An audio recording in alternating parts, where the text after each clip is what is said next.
Good afternoon, everybody. My name is Michael Freeston, Director of Quality Improvement at the Preschool Learning Alliance, and I'm joined this afternoon by Melanie Pilcher, Quality and Standards Manager. Good afternoon.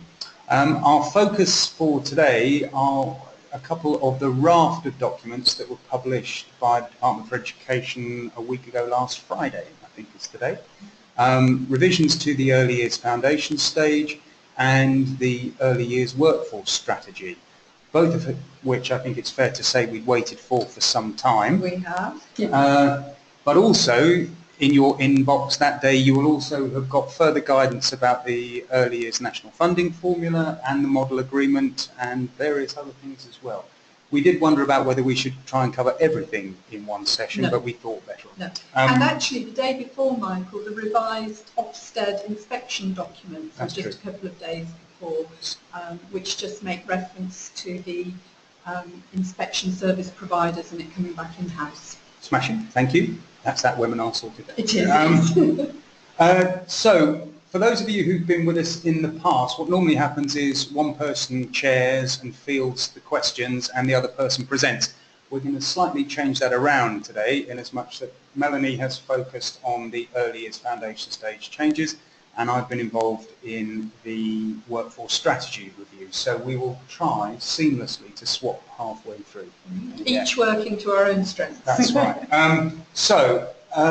Just to talk people through, hopefully you can see the screen on which has the title slide of EYFS 2017 Workforce Strategy. Am I correct in that? Can you please put your hand up on your little icons if you can see that screen? Thank you, Alex, Emma, Bridget, thank you very much. Right, for those of you who are new to webinars, and I've seen a few names that I've not noticed before, they're very similar to a normal seminar, but they're done on the web, hence the name. We would normally try and stick to about a 15 to 20 minute presentation, but I think with the content levels of today's presentation, we might break our own rules. In fact, I find myself saying that in most of these, so I might have to change that guideline. And then we try and leave 25 minutes for questions and comments, but as I say all the time, please don't wait for the end to raise any questions or comments that you have. You have a little bar on your pull-out box on your screen which allows you to type in your question. That pops up on my screen. Nobody else can see it. I will drop that into the conversation as we're going along or get back to you at the end of the session. So please do. These sessions work better when it's an interaction between ourselves as the presenter and you with your comments and questions. So without further ado, I will hand you over to Melanie to take us through the changes to the Early Years Foundation. Thank you, Michael. And as Michael just said, it's the long anticipated revision to the Early Years Foundation stage that I'm going to focus on for the next 10 minutes or so. So as we know, Friday the 3rd of March is when it happened. We had notification saying that it was being released on the 3rd of March and the document was actually put into the public domain at around about 4 p.m. on the Friday. So it didn't leave us very much time to get to grips with it before we hit the ground running on Monday. Now these changes come into force from the 1st of April and just to reassure everybody, there are no changes to the learning and development requirements as we expected. However, the DFE have taken the opportunity to clarify certain points. And also, when we think about it, since the last update, which was back in 2014, an awful lot of new legislation has been introduced. We've had updates to documents such as Working Together to Safeguard Children, we've had Prevent, we've had British Values, and of course the anticipated changes to the GCSE requirements as well, which Michael will mention later. And it's always been the case with the Early Years Foundation stage and with the inspection framework that providers have to pay regard to other legislation as well. So some of those things that have come in and we haven't seen the changes, it's because we have a duty to be aware of legislation and how it impacts on our work. And the first thing I'll say before we go into the changes in more detail is one of the first things on the list was that the EYFS has clarified, or DFE have clarified, some musts and some shoulds in the new EYFS. And what they actually say is the musts are the things that we must do, statutory requirements. The shoulds are things that we must do unless there is a good reason not to. So although there are no new musts and shoulds in there, they have clarified how we actually approach those things. So the default position is must unless there's a good reason why you're arguing it's a should. Yes. And for anybody that likes such facts and figures, Michael, I think you'll be interested in this. In the main body of the EYFS, I had 5 minutes to spare, so I did a quick word search. There are 248 musts and there are 43 shoulds in the main body of the document. So pretty much we're safe in saying that the content of the EYFS, where it's a should, you've got to have a good reason to actually deviate from that. Okay, so let's move on and have a look at some of those changes specifically. I will go through them quite quickly, but I'm hoping that as I do go through them, if there's anything that you want to clarify, come back to us. We've got the documents in front of us and we can have a further look. So the first change would be in paragraph 1.1, which clarifies the position for providers who exclusively offer out-of-school care. So in a nutshell, children younger than reception age should continue to be guided by, but do not have to meet the learning and development requirements of the EYFS. There is now a specific reference in one of the footnotes to the Chief Medical Officer's guidance from 2011 on physical activity. And this is primarily the requirement or the need for children to be physically active for 3 hours a day. And there are two quite nice sheets that you can click onto and download from the Chief Medical Officer on the sorts of activities that children should be undertaking. And what I like about it as well is it refers to screen time and how we should limit screen time and so on. As I mentioned before, updated references to new legislation that's come in and new guidance such as prevent and working together. Interestingly, still no direct reference to British values within the new EYFS, even though we're seeing that crop up in inspection reports over and over again, direct reference to British values. However, we would argue the case that as British values are embedded so strongly in personal, social, emotional development, perhaps there should be no need to have it specifically mentioned. The GCSE U-turn, which Michael will talk more about later, and also the new paediatric first aid requirements. And there's quite a big annex at the end of the EYFS as well that actually clarifies the content of that training. And just something I'd flag up, that there are two levels of training that are referred to, the first one being emergency training, which is 6 hours, and full training, which is 12 hours, and both of which should be delivered face to face. Thank you, Melanie.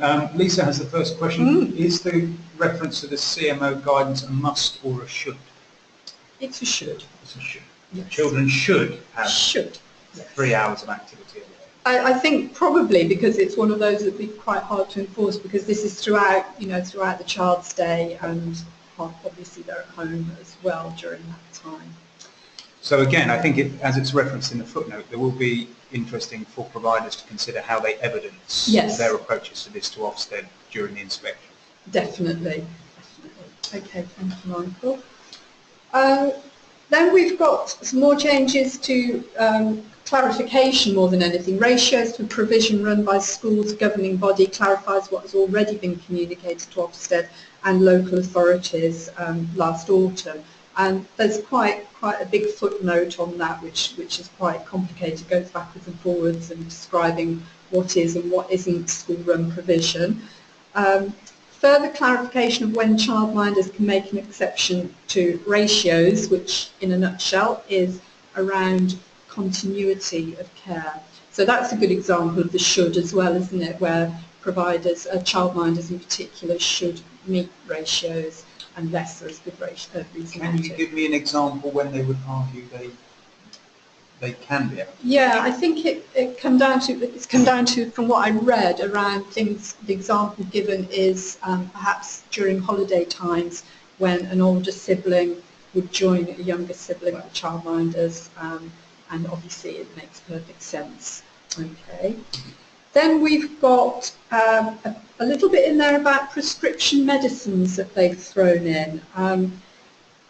Again, just to give you the brief version, that prescription medicines should only be administered where they have been prescribed by a practitioner, a chemist or a doctor or a pharmacist.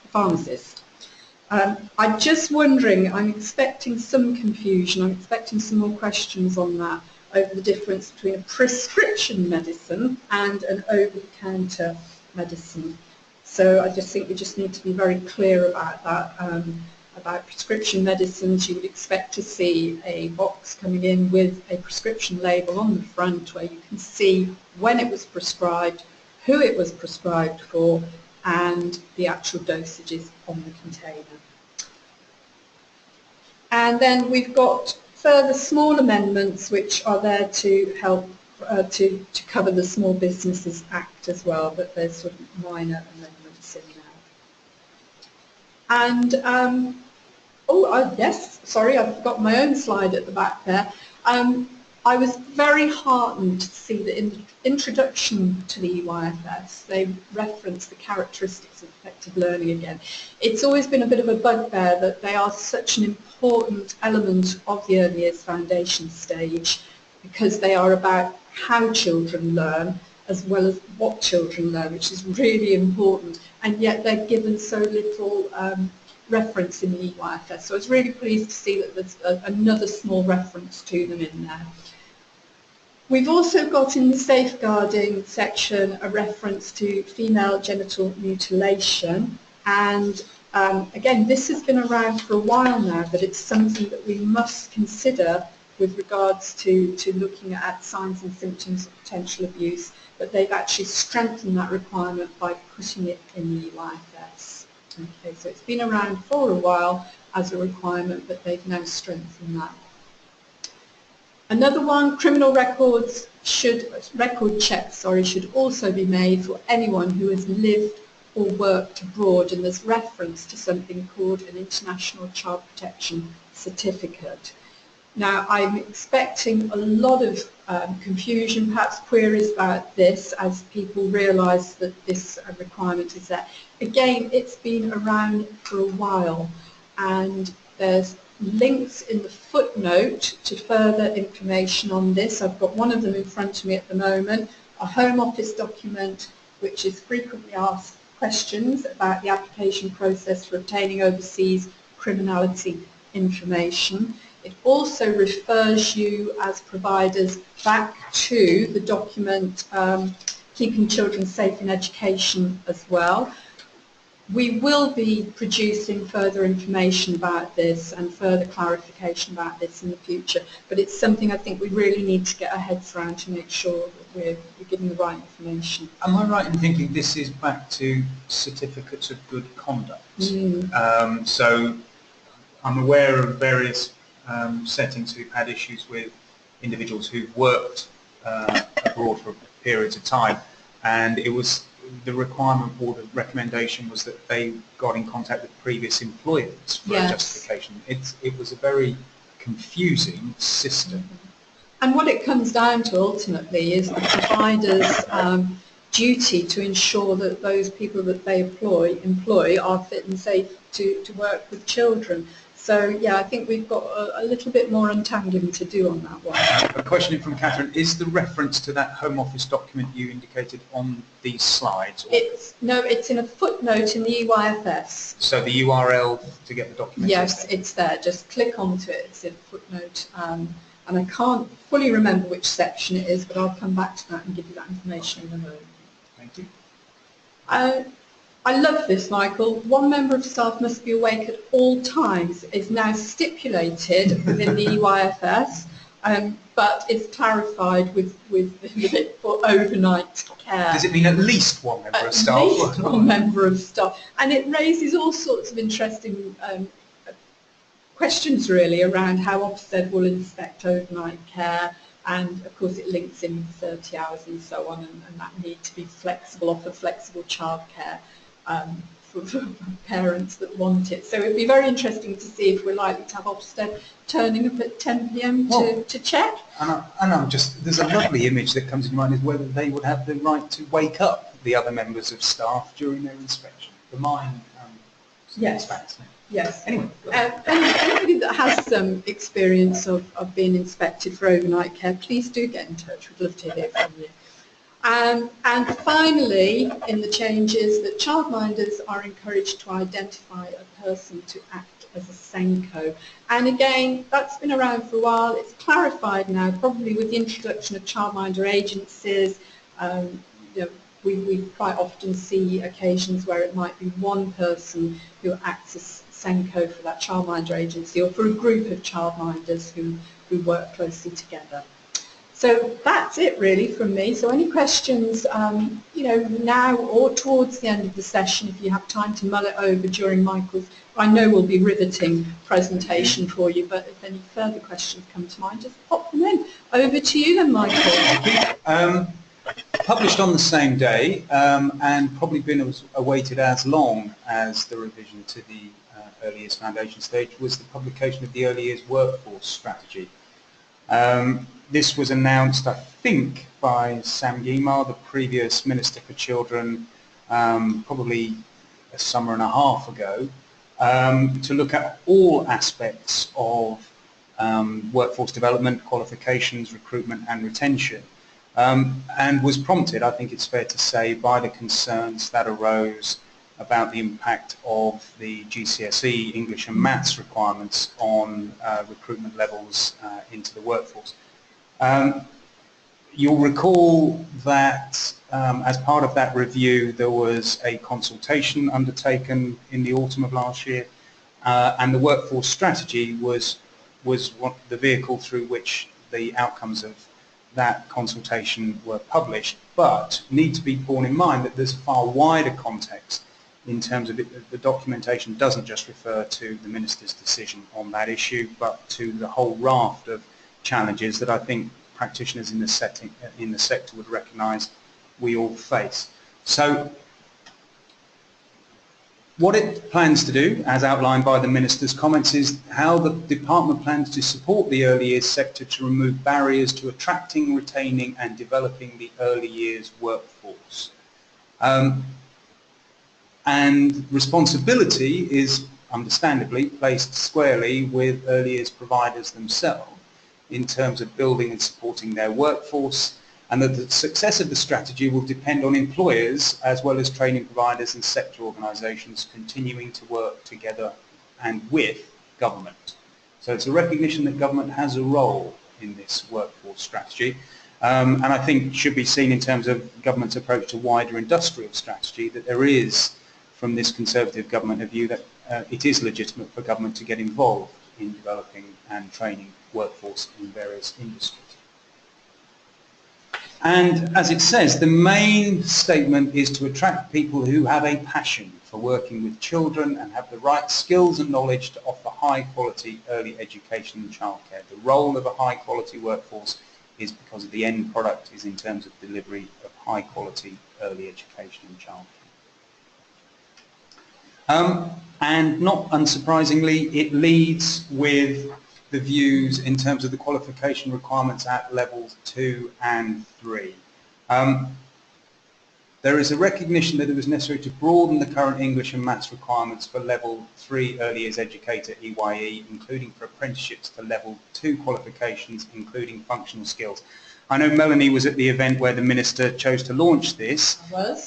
And it's unusual to have a ministerial announcement cheered and applauded by its audience, and that was certainly the case at the Childcare Expo where she chose to speak. I happened to be down with our training team at the time, and when I read that out as well, they all cheered.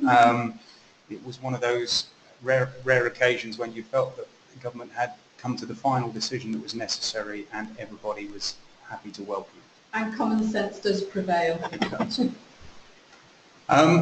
The English and Maths qualifications will continue to be required on entry to employment. So this is, as the sector had argued throughout this process, we are not saying that there should be no expectation on the English and mathematics abilities of the people in the workforce, because their role is to support young children with their mathematical and language development. So therefore the expectation that they should be functioning at an appropriate level was agreed by all sides. What the issue was how that got evidenced as far as the earliest foundation stage was concerned, and it was felt it was too limiting if the only real qualification that could be accepted was GCSE. So the expansion to functional skills is not a reduction in the skills level that's required of our workforce. It's just a different way of being able to demonstrate it. And interestingly, there is still the reference to concerns about whether level 2 qualifications currently are a good stepping stone for people to enter into the workforce and then move on to level 3.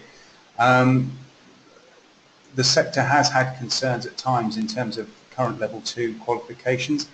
I think it's important to recognise that there is still perceived to be a role for the level 2 qualification. There are certain voices within the sector who feel as though there doesn't need to be a level 2 because level 3 is the only qualification or the lowest qualification that's recognised in EYFS.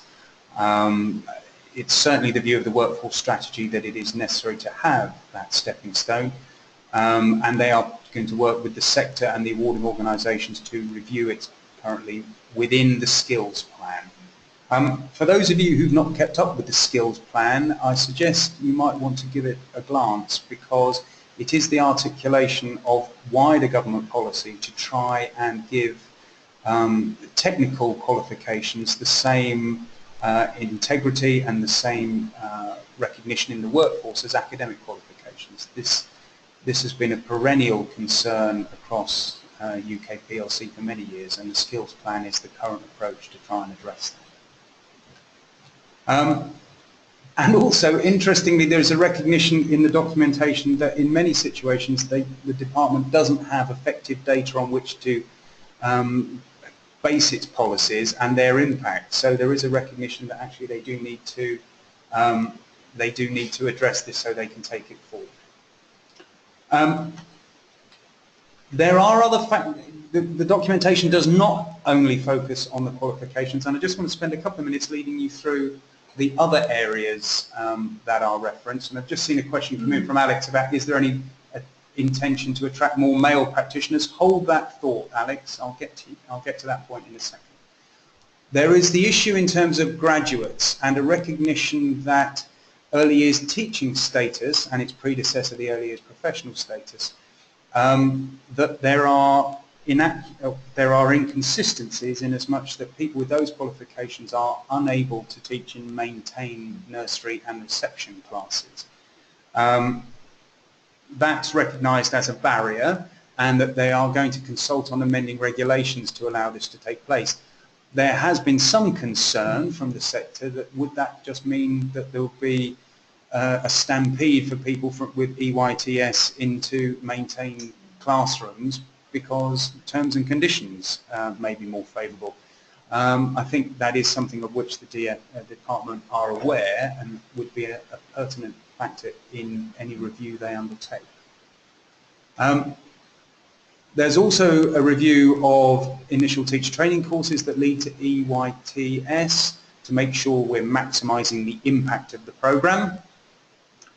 And interestingly, a recognition that fewer settings in disadvantaged areas are currently employing graduates in their workforce. I'm sure those of you who do the economics of these things may be able to come up with a reason why that might be the case in terms of the ability to pay the terms and conditions levels for graduate-led provision in disadvantaged areas. But there will be a feasibility study to publish in a year's time and to see whether there is a development programme to look at this particular issue. And finally, considering how wider work on strengthening QTS could offer positive opportunities for raising the status and parity of early years teachers. The issue of that EYTS does not lead to qualified teacher status has been one of the long-running concerns about graduate provision in early years, and there is a proposal within this workforce strategy to consider that and to review it. So I would encourage you to get involved in that review when it comes along. Assigned with this is a sector on careers advice. Again, this is quite a wide-ranging review that they've given analysis to. And it's to encourage more employers to engage with schools and colleges to talk directly to students about working in the sector. The view being that all of these organisations, the Education Employers Charity, National Careers Service, DWP, National Apprenticeship Survey, may take a rather negative view when promoting early years as a career option to men and women coming out of school or later in life, and that this is trying to review that situation and to promote it as a more positive career opportunity that people may want to pursue. Aligned with that is the interesting recognition, as far as I see it, that actually we have very few formal opportunities for career development in early years. We have the level 3 aspiration that the entire workforce should be at level 3, so we have that qualification level, and then we have EYTS as a graduate level. And there's very little in between that in terms of specialisms. And so there is as part of the skills plan, there is this attempt to try and work out what are potential career pathways within early years to actually allow people to progress their skills within the sector, rather than just saying you're either a level 3 qualified member of staff or a level 5-6 qualified member of staff. And aligned to all of this, and interestingly again, there are some concerns voiced in the workforce strategy that actually the quality of further education training is not necessarily always consistent of a high quality.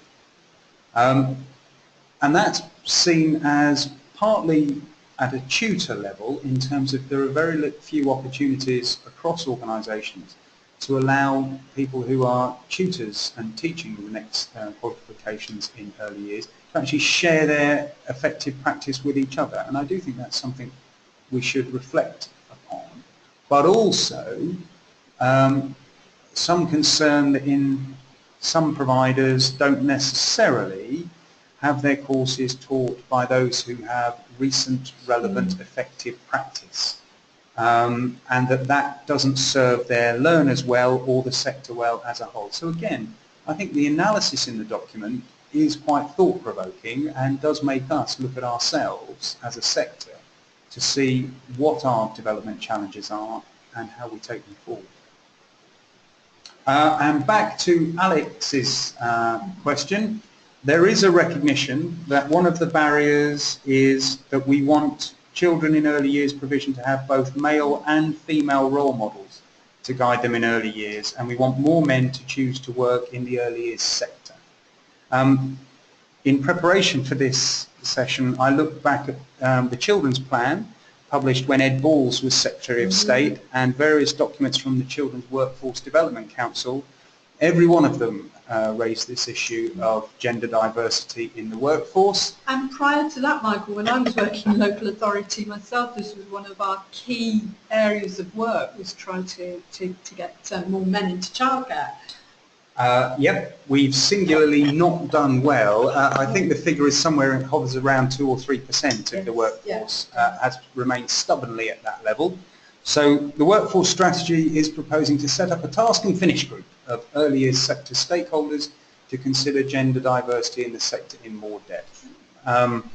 The group will report to the department by the end of this year on the factors influencing the number of men in childcare and present possible solutions to increase this number.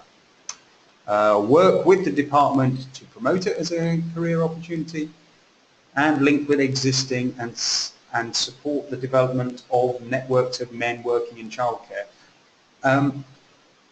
it should be acknowledged that there are pockets of very good practice around promotion of men into childcare, and there are some fantastic case studies of individuals transferring that from individual successes, either with practitioners themselves or in particular local areas or in certain employers, into a step change for the workforce. I think will be a major challenge, but it's there, and I think it's important that it's supported and developed.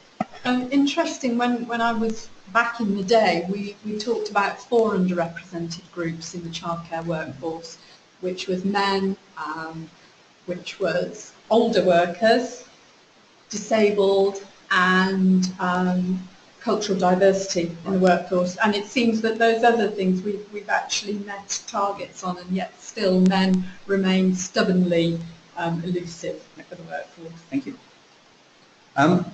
Just looking back at my notes, I'm trying to wonder why I got this in italics. And it escapes me for the moment, but we want all staff working in the sector to understand how they can develop a fulfilling career in early years and to support them. So this is the effectiveness of continuing professional development. The department, again, has been working to map occupations. This refers back to the point I said earlier, that trying to recognise that there should be career pathways that affect people, that continue people's progression through the workforce. So it's recognising that more work needs to be done with that way, particularly with new qualifications and apprentices.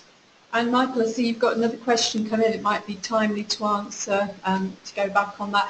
Do you think the Alliance would commit to getting tutors together to reflect on our practice? We currently attend a MAUD event. Mandatory update training. Thank you. Annual update. But I think more frequency would be beneficial and promote good quality training. Thank you for that, Sharon. I'll hand you over to Michael. I think it is important because tutors in early years often do operate in isolation, both within their big organisations and the areas where their venues take place. So the opportunity to link electronically different cadres of tutors will be both inclusive for them in their practice, but also the ability to spread effective provision and resources. So I think that is a very popular way that we could develop that further. The Alliance has them internally with its cadre of tutors, and maybe we should consider how we can extend those networks to across the sector as a whole. And there is more on the continuing professional development. Particular reference to the development of, through the voluntary and community sector grants that the DFE tender for. There will, in due course, by September of this year, be an online website that sets out career paths and brings effective online professional development together in one place. I think this is a recognition that family information services are under strain in many areas, and so if there is a mechanism through which local and national information can be spread to providers around what training opportunities there are in their area, that's seen by the department as a very positive way forward. And also develop the training on grants in terms, particularly in terms of special educational needs and disabilities, speech and language development, and effective business management.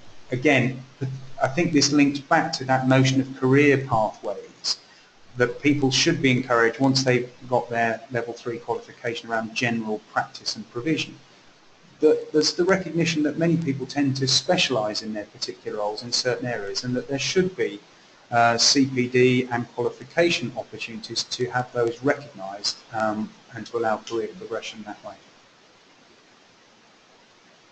And certainly, just a comment that I've just seen on that, the effective business management, this is one of the things that's often cited, that in order to be a manager of a setting, you need to have done your level 3 qualification and have at least 2 years experience, and that's it.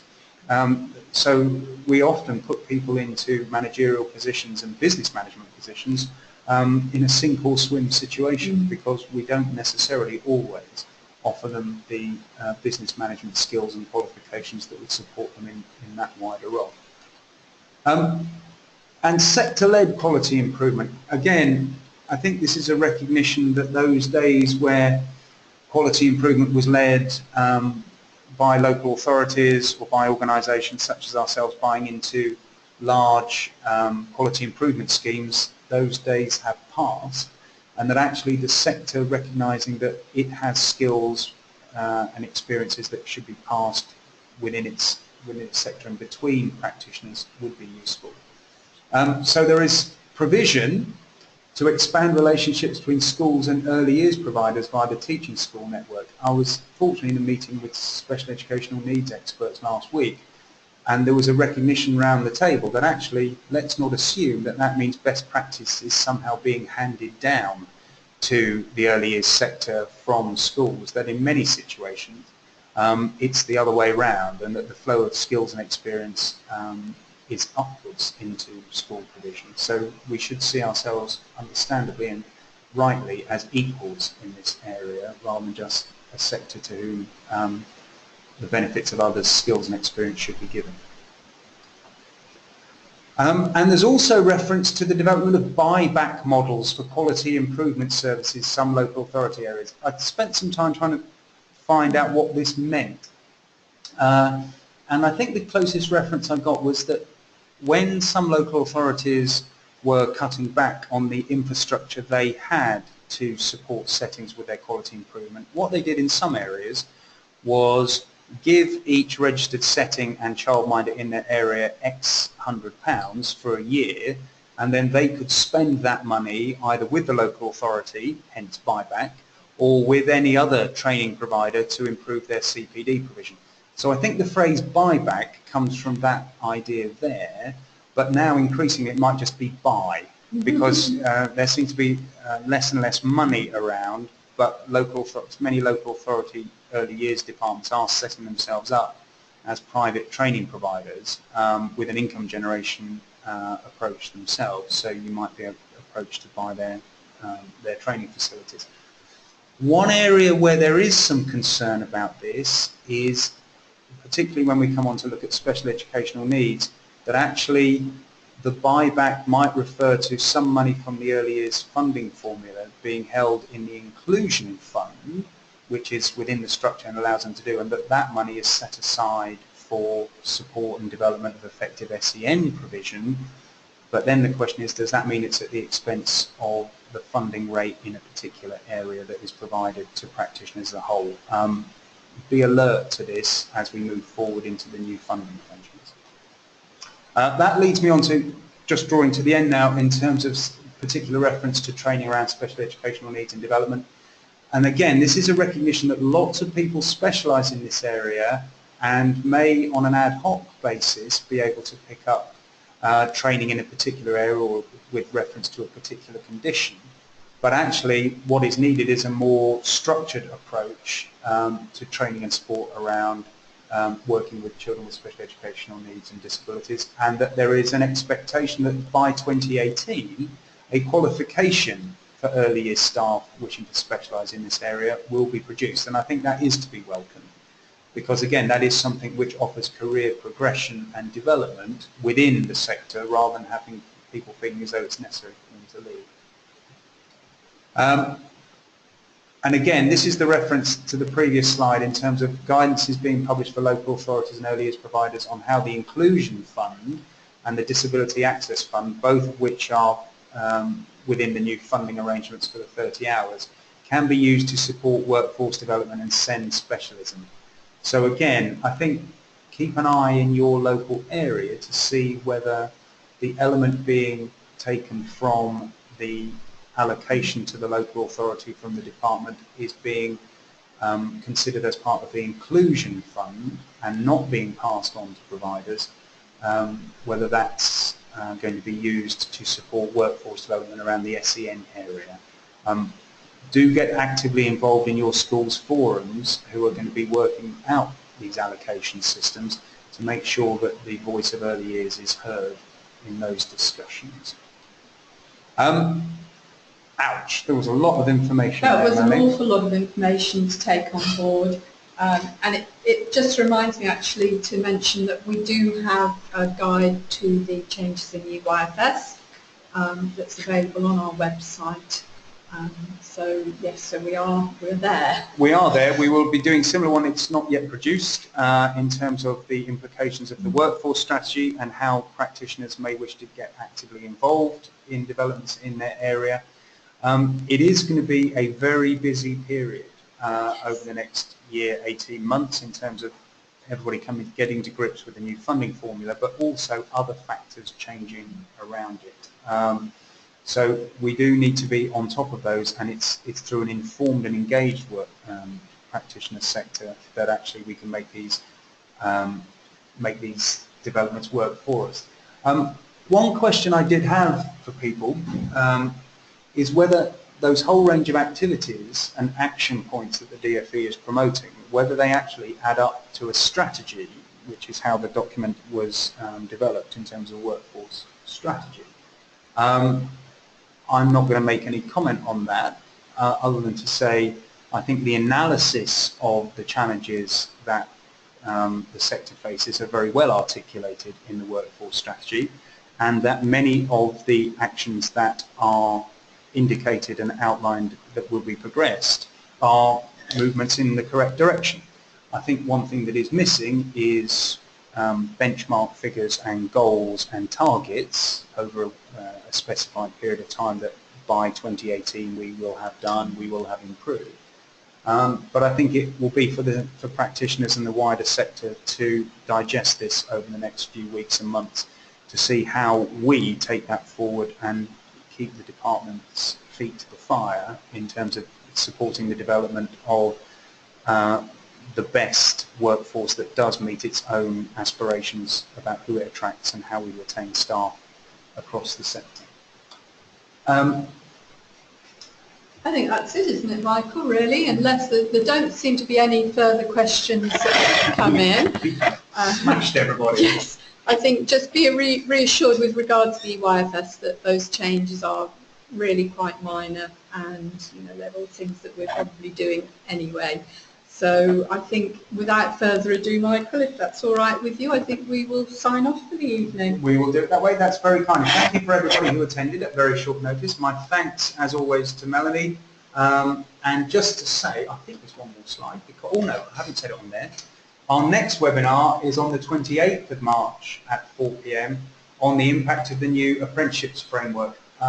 If you don't have the pleasure of being a large employer with a salary of over £3 million, a salary bill of over £3 million, I should say, sorry, don't feel that the new apprentice framework won't impact on you. It will. So please sign up for that when we circulate the registration details, and we look forward to speaking to you. I think it's a week on Tuesday. Oh, thank you everybody for saying thank you. That's very kind. We'll speak to you very soon. Take care. Bye. Thank you. Bye.